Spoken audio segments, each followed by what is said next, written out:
혹시 자전거 타는 거 좋아하십니까? 꼭 쫄쫄이 옷을 입고 한강을 달리는 마니아가 아니더라도 어릴 때 두 발 자전거를 처음 배우던 그 짜릿한 기억은 다들 있으실 겁니다.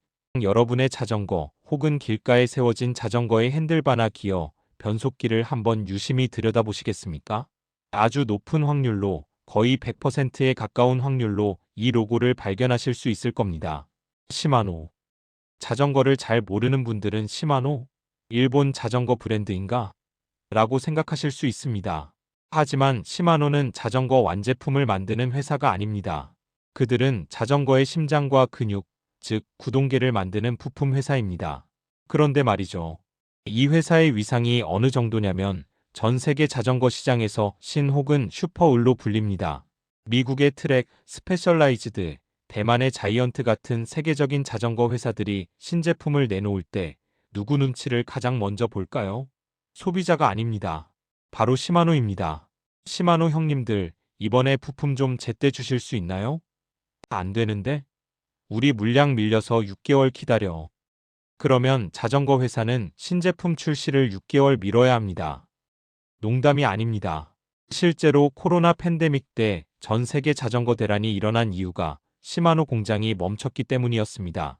단순한 하청업체가 아니라 우리가 부품을 안 주면 너희는 고철 덩어리 프레임만 끌어안고 있어야 해라고 콧대를 세울 수 있는 회사. 마치 컴퓨터에 CPU가 없으면 깡통이듯이 자전거에 시마노가 없으면 굴러가지 않는 세상. 도대체 일본의 작은 철공소였던 이 회사가 어떻게 전 세계 자전거 부품 시장의 85%를 장악하는 독점 제국이 되었을까요? 낚시 용품 만들던 기술로 투르 드 프랑스 우승자들의 자전거를 지배하게 된 시마노의 미친 기술력과 소름 돋는 특허의 성전략. 오늘은 페달을 밟을 때마다 들리는 차르르 소리의 주인공, 시마노의 100년 전쟁사 이야기입니다. 그 이야기는 1921년 일본의 사카이라는 도시에서 시작됩니다. 사카이는 원래 무엇으로 유명한 도시였냐면 바로 일본도와 시카를 만드는 대장장이들의 도시였습니다. 쇠를 다루는 기술, 금속을 두드리고 깎는 장인 정신이 공기 중에 떠다니는 곳이었죠. 이곳에 시마노 쇼자부로라는 26세의 청년이 있었습니다. 그는 낡은 철공소를 빌려 창업을 결심합니다. 그런데 그가 선택한 아이템이 아주 독특했습니다. 바로 자전거의 프리휠이었습니다. 프리휠이 뭐냐면 자전거 뒷바퀴에 달린 톱니바퀴 뭉치입니다. 우리가 페달을 밟으면 바퀴가 굴러가지만 페달을 멈추거나 뒤로 돌려도 바퀴는 계속 굴러가죠. 그게 프리휠 덕분입니다. 당시 자전거 부품 중에서 가장 만들기 어렵고 가장 잘 고장나는 부품이었습니다. 기술력이 부족한 일본산 프리휠은 조금만 타면 깨지거나 헛돌기 일쑤였죠. 그래서 사람들은 비싼 영국산 부품을 썼습니다. 쇼자부로는 결심합니다. 세상에서 제일 튼튼한 프리휠을 만들겠다. 망치로 때려도 안 부서지는 놈으로. 사카이는 대장장이 DNA를 발휘해 금속 열처리 기술에 목숨을 걸었습니다. 쇠를 불에 달궜다 식혔다를 수만 번 반복하며 쇠의 강도를 극한으로 끌어올렸죠. 그 결과 시마노의 프리휠은 절대 고장나지 않는다는 입소문을 타기 시작했고 창업 10년 만에 일본 프리휠 시장을 평정합니다. 이때부터 시마노의 경영 철학은 명확했습니다. 마케팅보다는 품질, 감성보다는 기술. 이 투박한 엔지니어 정신이 훗날 전 세계를 제패하는 씨앗이 됩니다. 1970년대까지만 해도 자전거 시장은 춘추전국 시대였습니다. 자전거 한 대를 만들려면 브레이크는 A회사, 기어는 B회사, 변속 레버는 C회사, 체인은 D회사에서 사다가 조립했습니다. 그래서 서로 규격도 미세하게 다르고 호환도 잘 안 됐습니다. 자전거를 타다 보면 기어가 틱틱거리고 체인이 빠지는 게 일상이었죠. 이때 시마노는 판을 뒤집을 미친 생각을 합니다. 왜 부품을 따로따로 사서 고생하지? 우리가 이 모든 부품이 한 몸처럼 움직이게 통합해서 팔면 안 되나? 이것이 바로 시마노 전설의 시작, 시스템 컴포넌트 개념의 탄생입니다. 시마노는 브레이크, 변속기, 레버, 체인, 스프라켓을 하나의 세트로 묶어서 개발했습니다.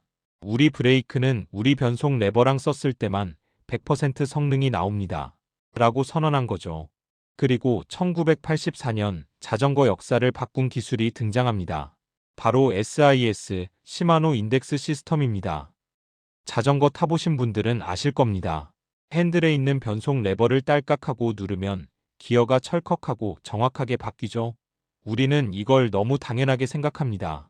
하지만 SIS가 나오기 전에는 마찰식 변속이었습니다.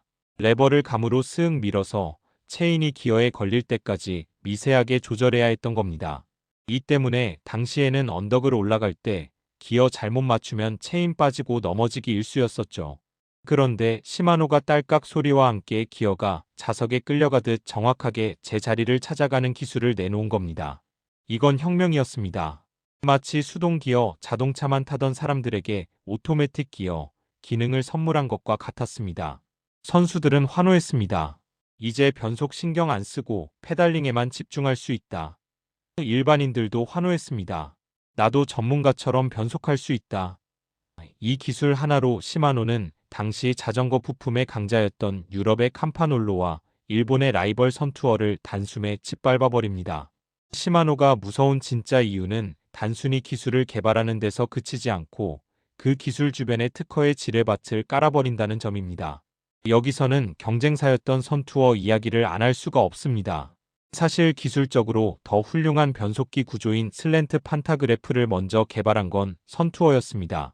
하지만 선투어는 특허 관리에 소홀했고 기술을 상용화하는 디테일에서 시마노에게 밀렸습니다. 시마노는 선투어의 특허가 만료되자마자 그 기술을 가져와서 거기에 자신들만의 노하우를 더해 더 완벽한 제품을 만들었습니다. 그리고 그 개량된 기술에 나사 하나, 스프링 각도 하나, 와이어 위치 하나까지 모조리 특허를 걸어버렸습니다. 이걸 업계에서는 특허의 벽 혹은 특허의 숲이라고 부릅니다. 후발주자가 시마노를 따라 하려고 하면 도저히 빠져나갈 구멍이 없습니다. 비슷하게 만들면 바로 소송이 들어오고 다르게 만들자니 성능이 안 나옵니다. 미국의 부품 회사 스램이 등장하기 전까지 거의 20년 동안 전 세계 자전거 시장은 시마노의 동무대였습니다. 시마노는 매년 수천억 원을 연구개발에 쏟아붓고 수천 개의 특허를 출원합니다. 우리를 이기고 싶어? 그럼 우리보다 특허를 더 많이 내든가 아니면 우리랑 완전히 다른 물리 법칙을 쓰든가. 이런 배짱이 가능한 이유입니다. 시마노 부품이 왜 그렇게 튼튼하고 비싼지 기술적인 비밀 하나만 알려드리겠습니다. 바로 냉간 단조 기술입니다. 보통 금속 부품을 만들 때 쇠를 녹여서 틀에 붓거나 뜨겁게 달궈서 두드립니다. 그래야 쇠가 말랑말랑해서 모양을 만들기 쉬우니까요. 그런데 시마노는 상온에서 쇠를 수천 톤의 압력으로 짓눌러서 모양을 만듭니다. 이게 뭐가 다르냐고요? 밀가루 반죽을 생각해보세요. 물을 많이 넣어서 흐물흐물한 반죽 주조가 물기 없이 뻑뻑해서 힘줘서 치댄 반죽 단조 중 어느 것이 더 쫄깃하고 단단할까요? 당연히 후자입니다. 냉간 단조로 만든 기어는 금속의 조직이 치밀해져서 엄청나게 단단하고 가볍습니다. 하지만 이 기술은 너무 어렵습니다. 압력을 조금만 잘못 줘도 금형이 깨지거나 쇠가 터져버리거든요. 시마노는 이 냉간 단조 분야에서 세계 최고의 기술력을 가지고 있습니다. 경쟁사들이 겉모양은 똑같이 흉내낼 수 있어도 1만 킬로미터를 타도 닳지 않는 그 내구성은 흉내낼 수 없는 이유가 여기에 있습니다. 시마노의 마케팅 전략 또한 천재적입니다. 그들은 자전거 부품의 계급도를 만들었습니다. 로드 자전거를 예로 들어볼까요? 클라리스는 입문용, 소라는 초급용, 티아그라는 중급용. 시마노 계급에서는 여기서부터 진짜라고 인정해준다고 하죠. 105급은 본격적인 동호인용, 울테그라급은 상급자 또는 준프로용, 듀라에이스급은 선수용 또는 최상급용입니다. 자전거를 사는 사람들은 이제 프레임 브랜드인 트랙, 자이언트 등을 보는 게 아니라 이거 105급인가요? 울테그라급인가요? 를 먼저 묻습니다. 시마노의 부품 등급이 곧 그 자전거의 가격과 신분을 결정하는 기준이 되어버린 겁니다. 실제로도 그렇고요. 마치 자동차에서 이거 S클래스야, E클래스야? 를 따지는 것과 똑같습니다. 부품 회사가 완성차의 가치를 결정하는 주객전도 현상. 이것이 시마노가 가진 브랜드 파워의 실체입니다. 자전거 회사들은 울며 겨자 먹기로 시마노의 라인업에 맞춰서 자전거를 설계해야 합니다. 시마노가 내년부터 105 등급 디자인 바꿉니다라고 하면 전 세계 자전거 회사들은 프레임 설계를 싹 다 바꿔야 합니다. 거역할 수 없는 슈퍼 을의 갑질 아닌 갑질이죠. 잠깐, 아까 제가 시마노가 낚시 용품도 만든다고 했었죠? 자전거랑 낚시랑 무슨 상관이야? 싶으시겠지만 공학적으로 보면 둘은 형제입니다. 낚시리를 보시면 손잡이를 돌리면 기어가 맞물려 돌아가고 그 원리로 줄을 감아 올립니다. 물고기가 도망가려고 할 때 줄이 끊어지지 않게 힘을 조절하는 드랙 기능도 여기에 있죠. 이게 자전거와 똑같습니다. 회전 운동을 직선 운동으로 바꾸고 힘을 전달하고 저항을 제어하는 기술. 시마노는 자전거에서 번 돈으로 낚시 기술을 개발하고 낚시릴을 만들던 정밀 가공 기술로 다시 자전거 기어를 깎습니다. 그래서 낚시꾼들 사이에서도 시마노는 알아주는 명품입니다. 시마노 릴은 돌릴 때 느낌이 다르다. 기름을 바른 듯 매끄럽다. 자전거 덕후와 낚시 덕후, 세상에서 장비병이 가장 심한 두 집단의 지갑을 동시에 털어가는 유일한 회사. 정말 대단하지 않습니까? 물론 영원한 제국은 없습니다. 시마노에게도 강력한 도전자가 나타났습니다.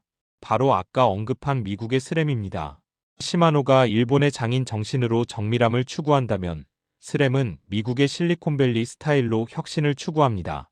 스램은 시마노가 주저하던 무선 전동 변속 기술을 먼저 내놓으며 시장을 흔들었습니다. 선 연결 없이 블루투스처럼 신호를 보내 기어를 바꾸는 기술이죠. 젊은 라이더들은 선이 없어서 깔끔하다 며 스램으로 넘어가기도 했습니다. 그리고 더 큰 파도, 전기 자전거 시대가 왔습니다. 전기 자전거는 모터와 배터리가 핵심인데 이 분야에서는 독일의 보쉬 같은 전자, 자동차 부품 강자들이 치고 들어오고 있습니다. 자전거는 기계가 아니라 이제 전자제품이다라는 패러다임의 변화죠. 하지만 시마노도 가만히 있지 않습니다. 그들은 EP8 같은 전기 자전거용 모터 시스템을 내놓으며 반격하고 있습니다. 그리고 여전히 모터가 아무리 좋아도 바퀴를 굴리는 체인과 기어는 시마노가 제일 잘 만듭니다. 오늘은 자전거계의 슈퍼을 시마노 이야기를 들려드렸습니다.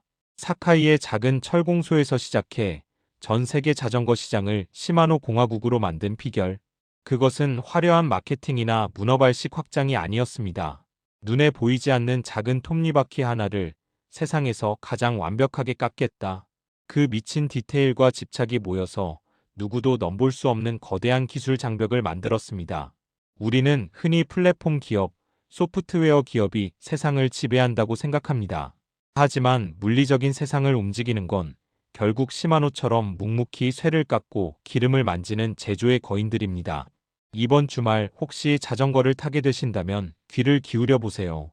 변속 레버를 누를 때 들리는 딸깍 소리, 그리고 페달을 밟을 때 체인이 기어를 타고 넘어가는 차르르 소리. 그건 단순한 기계음이 아닙니다. 지난 100년 동안 오직 더 부드럽게, 더 강하게를 외쳐온 엔지니어들의 땀방울이 만들어낸 세상에서 가장 정교한 오케스트라일지도 모릅니다. 여러분의 자전거에는 어떤 심장이 달려있나요? 지금까지 보이지 않는 곳에서 세상을 굴리는 기업, 시마노 이야기였습니다. 감사합니다.